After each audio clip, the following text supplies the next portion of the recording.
ದಸರಾದಲ್ಲಿ ಕೂಡ ಕಂಬಳವನ್ನು ಮಾಡಬೇಕು ಅಂತ ಯೋಜನೆಯನ್ನು ಹಾಕ್ಕೊಂಡಿದ್ದರು.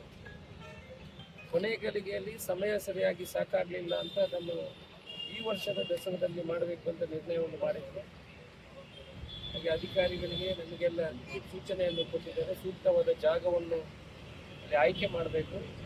ಯಾವುದೇ ಜನಗಳಿಗೆ ತೊಂದರೆ ಆಗ್ಬೋದು. ಅಂದರೆ ಬೆಂಗಳೂರು ಕಂಬಳದಲ್ಲಿ ಸುಮಾರು 25-30 ಲಕ್ಷ ಜನ ಬಂದಿದ್ದಾರೆ. ಭಾರಿ ಕ್ರೌಡೆಡ್ ಆಗಿದ್ದು. ಇಲ್ಲಿ ಕೂಡ ಯಾವುದೇ ರೀತಿಯ ತೊಂದರೆಗಳಾಗದೆ ಜನಗಳಿಗೆ ಒಂದು ಕುಟುಂಬ ಸಮೇತರಾಗಿ ಕಂಬಳವನ್ನು ವೀಕ್ಷಣೆ ಮಾಡುವಂಥ ಅವಕಾಶವನ್ನು ಕಲ್ಪಿಸಬೇಕು. ನೀವು ಹೋಗಿ ಜಾಗ ವೀಕ್ಷಣೆ ಮಾಡಬೇಕು ಅನ್ನುವ ವಿಚಾರವನ್ನು ನಮಗೆ ತಿಳಿಸಿದ್ದಾರೆ. ಆ ಪ್ರಕಾರ ಇವತ್ತು ನಾವು ಬೆಳಿಗ್ಗೆ ಚಾಮುಂಡೇಶ್ವರಿಯ ದರ್ಶನ ಮಾಡಿ ಪ್ರಸಾದವನ್ನು ಸ್ವೀಕಾರ ಮಾಡಿ 2 ಜಾಗವನ್ನು ಈಗ ನೋಡಿದ್ದೇವೆ. ಒಂದು ನಮ್ಮ ಪ್ರೀಮಿಯರ್ ಸ್ಟುಡಿಯೋದ ಈ ಜಾಗ, ಪ್ರೀಮಿಯರ್ ಸ್ಟುಡಿಯೋದ ಮೈಸೂರಿನ ಪ್ರೀಮಿಯರ್ ಸ್ಟುಡಿಯೋದ ಹತ್ತಿರ ಇರುವಂಥ ಐಶ್ವರ್ಯ ಪೆಟ್ರೋಲ್ ಪಂಪಿನ ಹತ್ತಿರ ಇರುವಂಥ ಜಾಗ. ಇನ್ನೊಂದು VTU ಸಾತ್ಗಲ್ಲಿಯಲ್ಲಿ.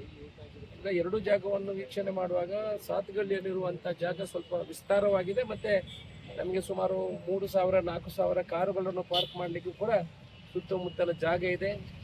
ಅದರ ಪಕ್ಕದಲ್ಲಿ ಇನ್ನೊಂದು ದಸರಾ, ಯುವ ದಸರಾ ಕೂಡ 1 ಕಿಲೋಮೀಟರ್ ದೂರದಲ್ಲಿ ನಡೀತದೆ. ಯುವ ದಸರಾಕ್ಕೆ ಬಂದವರಿಗೆ ಇಲ್ಲಿ ಬರಲಿಕ್ಕೆ ಅವಕಾಶಗಳಾಗ್ತದೆ. ಮತ್ತು ಮುಖ್ಯವಾಗಿ ಸಾರ್ವಜನಿಕರಿಗೆ ಯಾವುದೇ ರೀತಿಯ ತೊಂದರೆಗಳಾಗಬಾರ್ದು. ಕಂಬಳ ಮಾಡೋದರಿಂದ ಸಾರ್ವಜನಿಕರು ಹೋಗುವವರಿಗೆ ಟ್ರಾಫಿಕ್ ಬ್ಲಾಕ್ ಆಗಬಾರ್ದು, ಮತ್ತು ಯಾವುದೇ ತೊಂದರೆಗಳಾಗಬಾರ್ದು. ಆ ದೃಷ್ಟಿಕೋನ ಇಟ್ಕೊಂಡು ನಾವು ಆ ಜಾಗದ ಒಂದು ಸಿಲೆಕ್ಟ್ ಮಾಡುವ ಹಂತದಲ್ಲಿದ್ದೇವೆ. ಆದರೆ ಯಾವುದನ್ನು ಕೂಡ ಎಲ್ಲದನ್ನು ಮೊನ್ನೆ ಮುಖ್ಯಮಂತ್ರಿಯವರಿಗೆ ಬ್ರೀಫ್ ಮಾಡಿ, ಸ್ಕೆಚ್ ಸಮೇತ ಅವರಿಗೆ ಬ್ರೀಫ್ ಮಾಡಿ, ಅವರು ನಮ್ಮ ಹತ್ರ ಏನು ಹೇಳಿದ್ದಾರೆ ಅಂತ ಹೇಳಿದ್ರೆ, ಜನ ದಸರಾ ನೋಡಲಿಕ್ಕೆ ಬರುವವರು ಕಮಲ ನೋಡಬೇಕು, ತುಂಬ ದೂರನ ಆಗಬಾರ್ದು, ಅದಕ್ಕೆ ವ್ಯವಸ್ಥಿತ ರೀತಿಯಲ್ಲಿ ಜೋಡಣೆ ಮಾಡಬೇಕು ಅನ್ನುವ ವಿಚಾರವನ್ನು ಹೇಳಿದ್ದಾರೆ.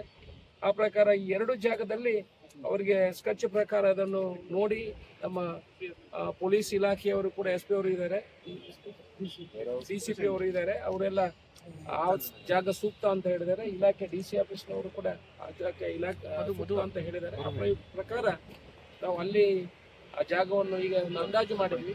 ಈ ಮುಖ್ಯಮಂತ್ರಿಯವರ ಹತ್ರ ಮಾತಾಡಿ ಮುಂದಿನ ಕ್ರಮವನ್ನು ಕೈಗೊಳ್ತೀವಿ. ಈಗ DC ಅವರ ಕಚೇರಿಯಲ್ಲಿ ಕೂಡ ಚರ್ಚೆಯನ್ನು ಮಾಡಿ ಯಾವ ರೀತಿ ಮಾಡಬೇಕು, ಯಾವ ರೀತಿ ವ್ಯವಸ್ಥೆ ಮಾಡಬೇಕು, ಗ್ಯಾಲರಿಗಳನ್ನು ಯಾವ ರೀತಿ ಮಾಡಬೇಕು, ಎಷ್ಟು ಜನರು ಬರುವ ನಿರೀಕ್ಷೆಗಳಿದೆ, ಕೋಣಗಳು ಎಷ್ಟು ಜನ ಬರ್ಬೋದು, ಯಾವ ರೀತಿ ಬರ್ಬೋದು, ಇದರ ಬಗ್ಗೆ ಚರ್ಚೆ ಮಾಡಿ ಮುಂದೆ ಹಂತ ಹಂತವಾಗಿ ಈ ಸಲ ಮೈಸೂರಿನಲ್ಲಿ ವಿಜೃಂಭಣೆಯ ಕಂಬಳವನ್ನು ಮಾಡಿ ಇಡೀ ಈ ಭಾಗದ ಜನರಿಗೂ ಕೂಡ ಕಂಬಳವನ್ನು ತೋರಿಸುವಂಥ ಕೆಲಸವನ್ನು ಮಾಡ್ತೇವೆ. ಇದು ಕೋಣಗಳಿಗೆ ಮತ್ತು ಮನುಷ್ಯರಿಗೆ ಇರುವಂಥ ಪ್ರೀತಿ, ಇದನ್ನು ಇಡೀ ಕುಟುಂಬ ಸಮೇತರಾಗಿ ಬಂದು ನೋಡುವಂಥ ಕೆಲಸಗಳಾಗ್ತದೆ. ಕಂಬಳದ ಕೋಣಗಳು ಬರುವಾಗ ಮಡಿಕೇರಿಯಲ್ಲಿ ಅವರಿಗೆ ಒಂದು ಸ್ಟಾಪ್ ಕೊಟ್ಟು ಅಲ್ಲಿ ಮಡಿಕೇರಿಯವರು ಎಲ್ಲ ವ್ಯವಸ್ಥೆಯನ್ನು ಮಾಡ್ತೇನೆ ಅಂತ ಹೇಳಿದ್ರೆ, ಕೋಣಗಳಿಗೆ ನೀರು ಕೊಡುವಂಥದ್ದು, ಪ್ರಾಣಿಗಳಿಗೆ ಯಾವ ರೀತಿಯ ತೊಂದರೆ ಆಗದ ರೀತಿಯಲ್ಲಿ, ಅದಕ್ಕೆ ಹಿಂಸೆ ಆಗದ ರೀತಿಯಲ್ಲಿ ಅಲ್ಲಿ ಒಂದು 2 ಗಂಟೆ ಅದಕ್ಕೆ ರೆಸ್ಟ್ ಕೊಟ್ಟು ಆನಂತರ ಇಲ್ಲಿ ಬರುವಂತಹ ಕೆಲಸವನ್ನು ಮಾಡ್ತೇವೆ. ಒಂದು ದಿವಸ ಮೊದಲು ಬರ್ತೇವೆ. ಸುಮಾರು 150ರಿಂದ 200 ಜೊತೆ ಕೋಣಗಳು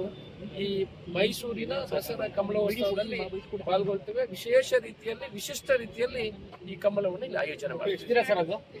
2 ದಿವಸ ನಡೀತದೆ. ನಾವು 17 ಮತ್ತೆ 18 ಮತ್ತೆ 19 ತಾರೀಕಿಗೆ, ಅಂದ್ರೆ ಅಕ್ಟೋಬರ್ 18 ಮತ್ತೆ ಸಂಡೇ ಮತ್ತೆ ಮಂಡೇ 2 ದಿವಸ ಮಾಡುವಂತ ಟೆಂಟೇಟಿವ್ ಡೇಟ್ ಅನ್ನು ಫಿಕ್ಸ್ ಮಾಡಿದ್ದೀವಿ. ಆ 2 ದಿವಸ ಡೇ ಅಂಡ್ ನೈಟ್ ಈ ಕಂಬಳ ನಡೀತದೆ.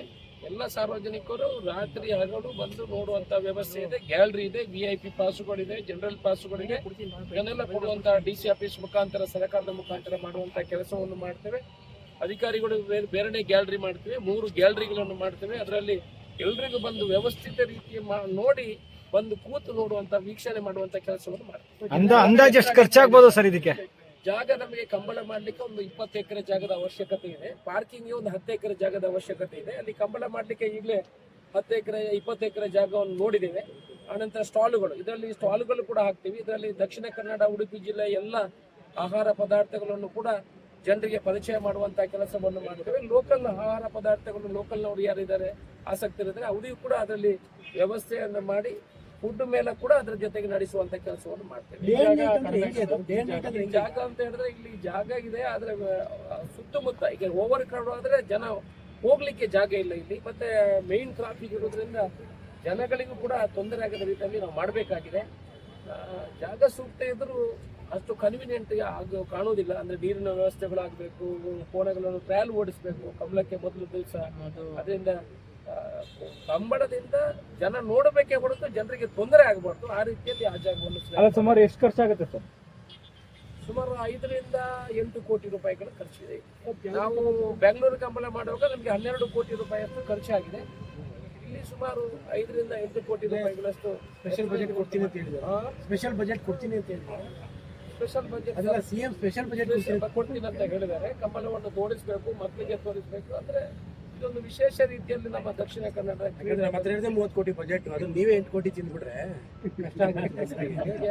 ನಮ್ಮ ಹತ್ರ 30 ಕೋಟಿ ಬಜೆಟ್, ಅದು 8 ಕೋಟಿ ಅಲ್ಲಿಗೆ ಹೋದ್ರೆ ಒಂದು ಪೈಸೆ ತಿನ್ನೋಲ್ಲ. ತಿನ್ನೋದು ಮಾತ್ರ. ನೀವೇ 8 ಕೋಟಿ ನೀವೇ ಇನ್ವೆಸ್ಟ್ ಮಾಡಿ.